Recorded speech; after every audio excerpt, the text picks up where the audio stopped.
lawyer itu kan tahu hukum dan segala macam ya bang, tapi ternyata kan seperti apa sih bang perlunya edukasi untuk lawyer sendiri bang? Sebenarnya kalau udah jadi lawyer udah pasti tahu hukum. Harapannya kan begitu. Tapi kemudian ada niat-niat melanggar hukum karena kenikmatan dunia itu kadang-kadang indah sekali. Jadi termasuk narkotika juga indah kan. Menggunakan narkotika merasa dunia itu indah. Memakai senpi merasa gagah. Jadi dua hal ini yang sulit dihindari oleh tipe-tipe lawyer semacam itu ya.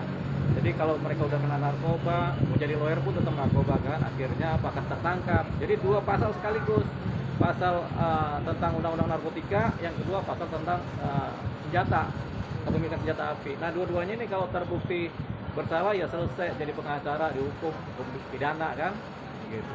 Tapi kalau lawyer sendiri mempunyai senjata api itu seperti apa? Boleh. Sebenarnya ada kekhususan direktur, zaman dulu direktur pengacara karena kepentingannya untuk keamanan dirinya boleh menggunakan senjata. Tapi memiliki senjata tapi itu harus ada izin dari izin kepolisian, dari Baintelkam lah ya izinnya kan. Tapi itu jarang-jarang juga diberikan lah ya.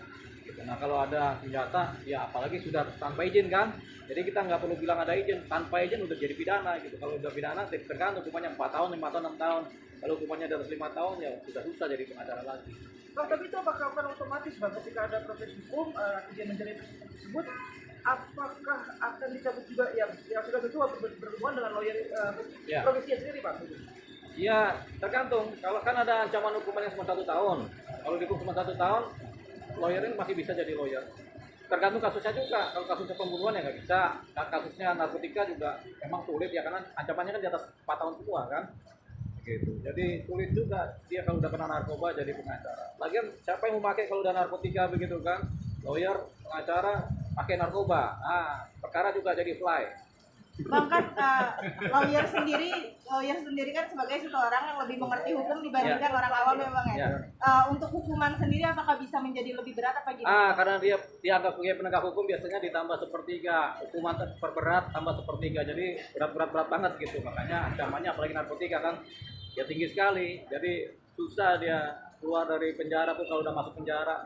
Cuman kan biasanya kan ada rehab tuh, pintar-pintarnya lah kalau dia pintar, direhabilitasi karena korban juga ya kita nggak tahu lagi gimana ceritanya. Jelas kalau dia diancam pidana dan pidananya kena di atas 4 tahun 5 tahun ya udah nggak bisa lagi jadi pengacara karena undang-undang 4 menyatakan demikian. Barang siapa pengacara yang kena hukuman di atas 4 tahun 5 tahun penjara udah nggak bisa jadi pengacara lagi, titik gitu.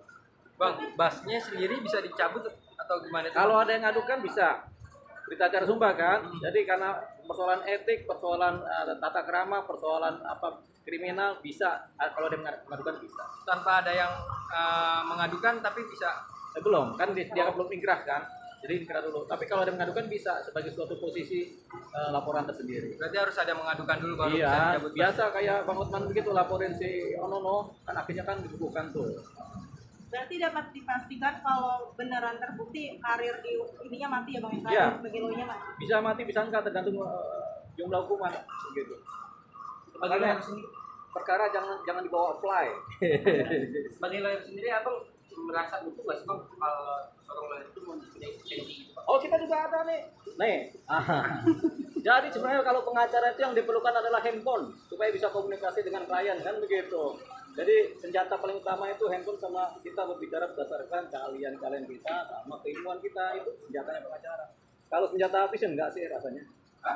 Bang perlu nggak sih bang ada sebelum menjadi seorang lawyer itu ada pendidikan psikologis ya bang, ada konseling? Nah itu persoalannya sampai sekarang belum ada pendidikan atau apa pengajaran tentang kejiwaan psikologis atau tes psikologis bagi seorang pengacara sebenarnya belum ada. Makanya di undang-undang yang baru harapannya ada itu sebelum jadi pengacara ketika mendaftarkan sama seperti jaksa sama dengan hakim harus ada tes uji kejiwaan. Nah itu urusannya psikolog tuh menguji tingkat kewarasan, tingkat kebaikan, tingkat emosi itu diuji di secara psikologis. Kalau lulus tes psikologi baru dia bisa jadi pengacara. Tapi sampai sekarang belum ada itu. Ya. Oke. Thank you bang. Biar nggak ini ya bang, Biar nggak play. Bang, coba kamera.